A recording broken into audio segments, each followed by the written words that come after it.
ஏதோ நீங்களும் மாற்றிங்க யாருன்னா கேளுங்க ஒருத்தர்.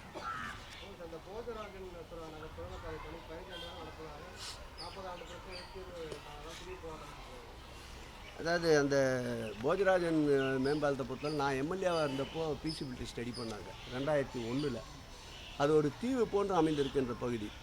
போஜராஜ நகர், சீனிவாசபுரம் போன்ற பகுதிகள் உள்ளடங்கிய பகுதி. அங்கே ரயில்வே ட்ராக் செல்லுகின்ற பகுதி. அந்த இடம் குறுகலான இடம், கருவு கூட அதிகமாக எடுக்க முடியாது. நான் அண்ணா யூனிவர்சிட்டியை வைத்து ஒரு தடவை அதை முழுக்க ஸ்டடி செய்ய சொல்லி ஆரம்பிக்கப்பட்ட பணி.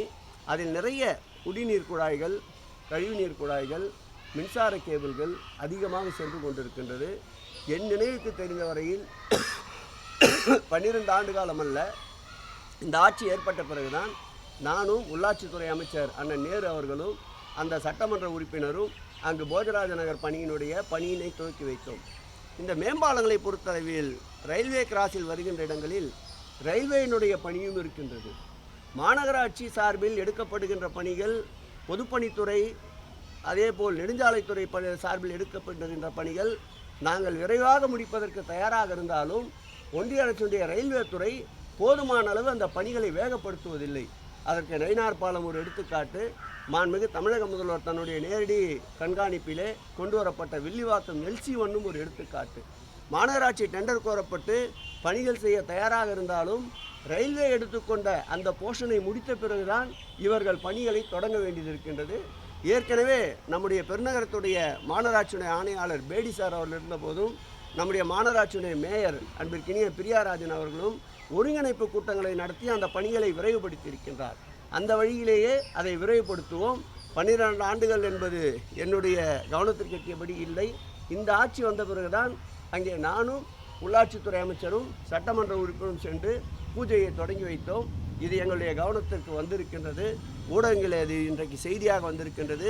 விரைவுபடுத்துவதற்கும் குறுகிய காலத்திற்குள் அங்கே ஆய்வினை மேற்கொண்டு விரைந்து முடிப்பதற்குண்டான அனைத்து நடவடிக்கைகளையும் மேற்கொள்வோம். அதான் சொன்னேன், ஜாயின் மீட்டிங்கே போடும், ஜாயின் இன்ஸ்பெக்ஷனே போகும். பணிகள் இருக்குது. அதாவது கடந்த காலத்தில் திட்டமிடல் இல்லை, அதுதான் காரணம் காலதாமதத்திற்கு.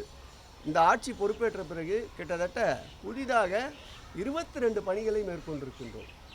அந்த பேருந்து நிலையத்திற்கு தேவையான இடங்களை கூட இவர்கள் ஆர்ஜிதம் செய்யவில்லை. அந்த இடங்களை வீட்டு வசதி வாரியத்திடம் கேட்டு இப்போதுதான் பெற்றிருக்கின்றோம். அதேபோல் பேருந்து நிலையம் அமைகின்ற பொழுது ஏற்படுகின்ற போக்குவரத்து நெரிசலுக்கு தகுந்தாற்போல் சாலைகளை அகலப்படுத்துகின்ற திட்டமும் எடுத்துக்கொள்ளப்படவில்லை. போக்குவரத்து வருகின்ற பொழுது பயணிகள் வந்து செல்வதற்குண்டான கட்டமைப்புகளும் உருவாக்கப்படவில்லை.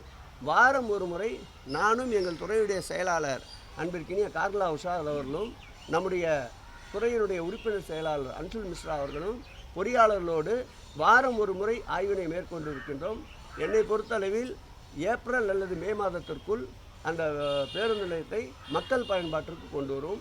நிச்சயம் கிளாம்பாக்கம் போல் அந்த பேருந்து நிலையம் மக்களுக்கு அதிக அளவு பயன் தரும் என்பதை நம்புகிறோம். மற்ற மாவட்டங்களுக்கு கோயில் ஆய்வு பணிக்கு போகும்போது அந்த பகுதி மாவட்ட செயலாளர் இதெல்லாம் பேச்சாமா இதெல்லாமா கேள்வி.